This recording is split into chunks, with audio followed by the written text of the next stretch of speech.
Jin, thanks for coming to India third time and giving your keynote, such a nice keynote. Thank you very much for After listening to keynote, I have these questions to ask you.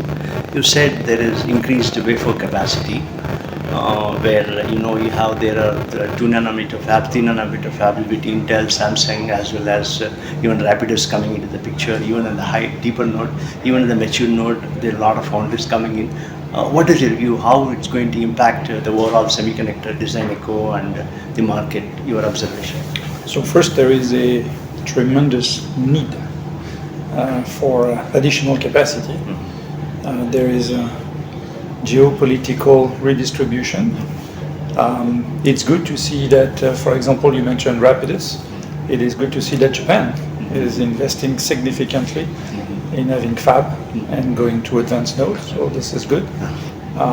TSMC continues to be the number one in volume and in technology. We see a lot of investment in the US to also have TSMC having wafer capacity in the US, as well as Intel recently. The US government made an investment in Intel, which is pretty new. So first, the market is driving to have more capacity like this. I think we will see some further restrictions on which country can access advanced technology. We see this with China, for example. So that's a direction that probably will not change tremendously. But I think it's an indication that most of the companies and countries around the world, they understand that the future needs semiconductor, and you probably cannot have only one place in the world that does advanced or makes advanced chips like this. So we'll have more like a global redistribution with some political influence. How it's going to help the end customer? Does they really get a lot more technically advanced chips and cheaper chips compared to what you got previously? Cheaper chips, I'm not sure. Not sure. But higher volume in different places around the world for sure. And the ability to serve locally your end market. Rapidus is a perfect example. Right. So that will help in that sense. Hopefully with a better redistribution of volume and capacity per local regions, you might have some prices differences. Right. But those advanced nodes, they're very expensive to do. Yes, so exactly. Right. I'm not expecting the price to go down. I'm more expecting an ability to have higher volume in different locations, and not the way it is today, which is 3 or 4 companies have 80% of the volume. Correct, you're right.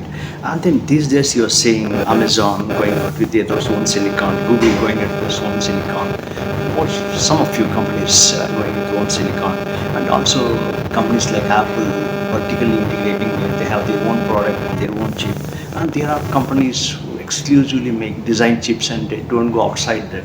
How this kind of a trend going to impact in the next few years? So we call those customers hyperscalers.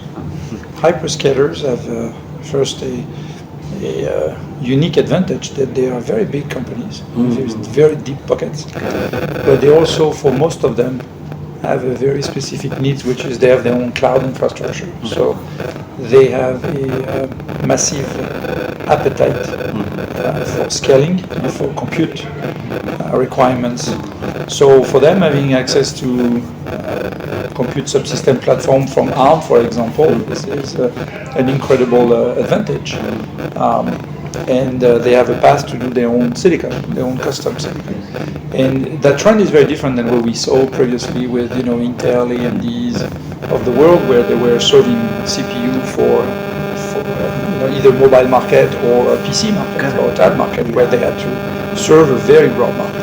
It's very different for the hyperscaler. They do a custom silicon that does a very specific functionality. So this is where software-driven silicon enabled is extremely important, because that's the software that defines what the chip will do. And the chip will do only that. Software-driven silicon. Absolutely. The chip will do only what the software is asking them to do. That is driving this trend. And we had the first example of that, which was not cloud related, was Tesla. Tesla with the FSD chip, they do a chip that does really exactly what they need within the system of a Tesla car. If you take that chip outside, it's not a CPU or it's not an accelerator for anything else than what the Tesla car needs.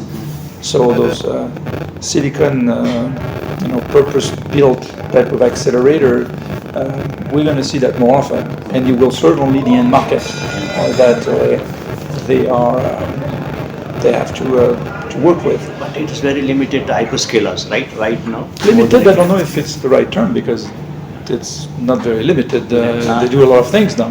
But the desire to do a chip that does exactly what the system needs to do and not to serve a broad market, I think is pretty new.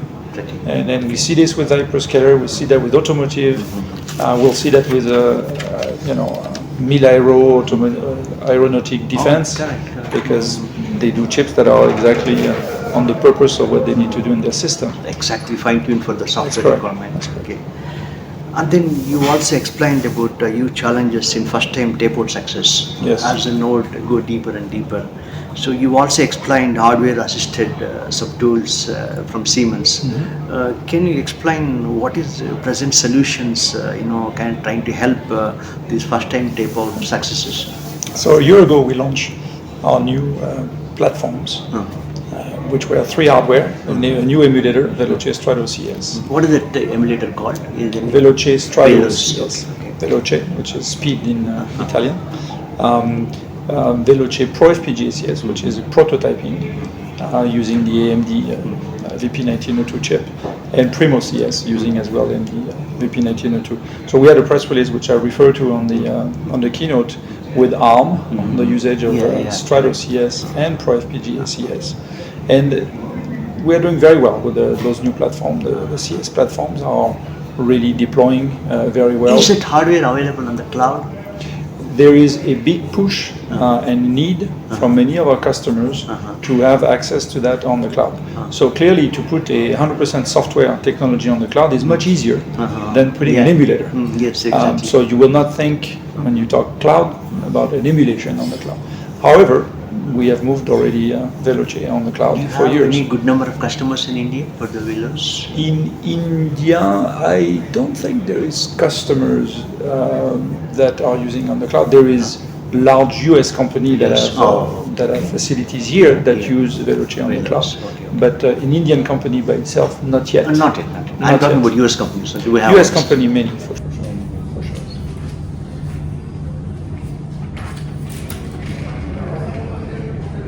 That's all I think. The rest I already taken note from the keynote. Very good. Perfect. It was very nice to meet you. Yeah. Thank you very much. Feel very welcome.